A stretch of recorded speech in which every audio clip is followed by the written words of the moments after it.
What started as irritation quickly turned into something bigger when Richard Hale stepped closer, his voice low enough to spark tension but loud enough for everyone to hear.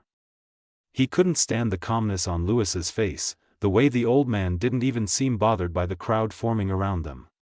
Maybe that's why Hale pushed further, letting ego take the wheel. He pointed at the two cars, the sleek Ferrari and the worn-out Cadillac, and with a smug smile, he threw out a challenge no one expected. "Race me. If your antique beats me, you can have my company." Gasps spread through the circle of employees. Phones lifted. Even Lewis paused, almost as if weighing the absurdity of the moment. But instead of fear or hesitation, he simply gave a small nod, accepting the challenge with the same quiet dignity he carried in everything he did. And just like that, pride set the stage for its own downfall. You can replace this text with any text you wish. You can either write in this text box or paste your own text here, try different languages and voices. Change the speed and the pitch of the voice. You can even tweak the SSML, speech synthesis markup language, to control how the different sections of the text sound. Click on SSML above to give it a try. Enjoy using text-to-speech. Richard Hale had always been the kind of man who measured his worth by how quickly people moved out of his way. Every morning, his bright red Ferrari wasn't just a car, it was a statement, a reminder that he was the one in control. But on this particular afternoon, something felt different the moment he stepped into the parking lot. His prized spot, the one no one dared to touch, was taken, and not by another luxury car.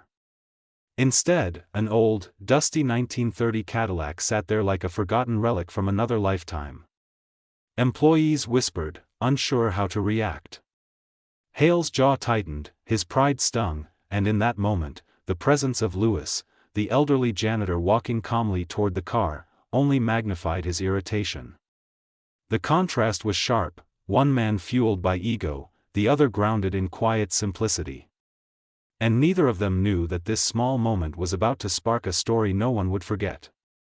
When the Cadillac finally rolled across the finish line, it wasn't speed that won, it was grace. Hale stepped out first, pale and shaken, every camera capturing the collapse of the confidence he once wore like armor. Investors pushed forward, whispering concerns that carried more weight than the race itself. Yet in the middle of that tense silence, Lewis didn't claim victory or demand anything he'd been promised. Instead, he simply clarified that he never raced for ownership or power, he raced because he was asked to. That humility struck harder than any defeat. It shifted the atmosphere, forcing everyone to see the difference between a title and true character. Even the company's board took notice, inviting Lewis to help shape a healthier culture, recognizing the leadership he had shown without even trying. And in the days that followed, it wasn't the race that people remembered, it was the quiet man who proved that respect lasts longer than power. As the Cadillac approached the stalled Ferrari, the crowd slowed to a hush, hardly believing what they were witnessing. Hale stood beside his silent, overheated car, trapped in the very humiliation he had scripted for someone else.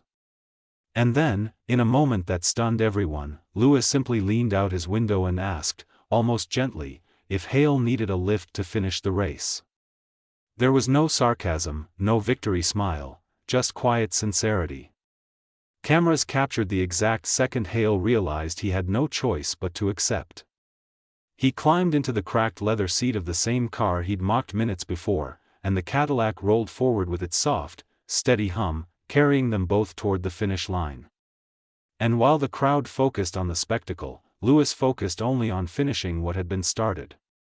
Because sometimes dignity wins without ever raising its voice.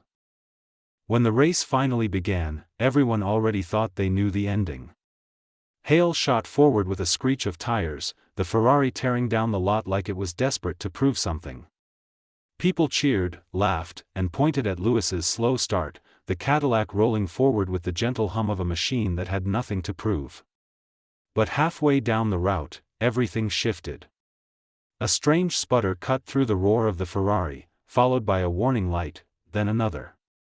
Hale's confidence cracked the moment the engine coughed and lurched, heat pouring from under the hood as the car shuddered to a stop. Silence fell around him, heavy, unbelievable.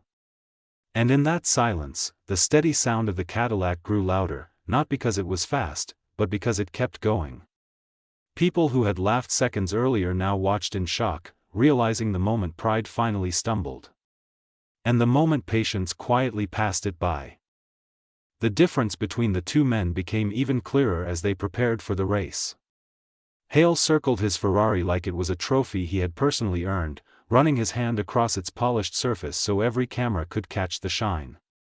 The engine roared with a kind of manufactured confidence, loud and aggressive, just like him.